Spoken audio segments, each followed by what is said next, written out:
सामाजिक आर्थिक सर्वेक्षण 2023 की शुरुआत आज हम लोग कर रहे हैं, जिसके माध्यम से गांव में जाकर उसके प्रत्येक घर में जाके सर्वेक्षण किया जाएगा। इसके अंतर्गत जो आवासहीन हैं या कच्चे मकान हैं उस सब की जानकारी ली जाएगी और उसके साथ साथ रसोई गैस का उपयोग कर रहा है कि नहीं कर रहे हैं, तीसरा शौचालय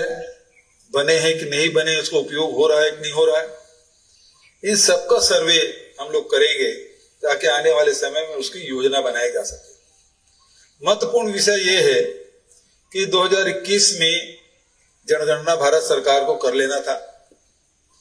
आर्थिक सर्वेक्षण कर लेना था, जो कि नहीं हुआ और उसके कारण से बहुत सारे ऐसे हमारे ग्रामीण क्षेत्रों में आवासहीन लोग हैं जो 2011 के सर्वे में नहीं आया है। तो 2011 में जो आ चुके हैं उनके लिए तो कार्य योजना बनी और उसके लिए 3,200 करोड़ के व्यवस्था हम लोगों ने इस बजट में रखा है और क्रमबद्ध ढंग से उनको आवास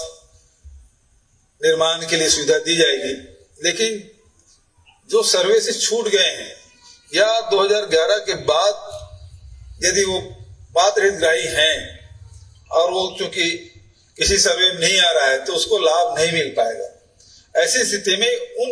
गरीब साथियों को जो आवासहीन हैं उनको भी इस सर्वे के माध्यम से जो जानकारी आएगी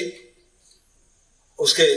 समीक्षा की जाएगी और जो पात्र हितग्राही है उसको भी क्रमबद्ध ढंग से आवास की सुविधा दी जाएगी। छत्तीसगढ़ सरकार ने फैसला किया है।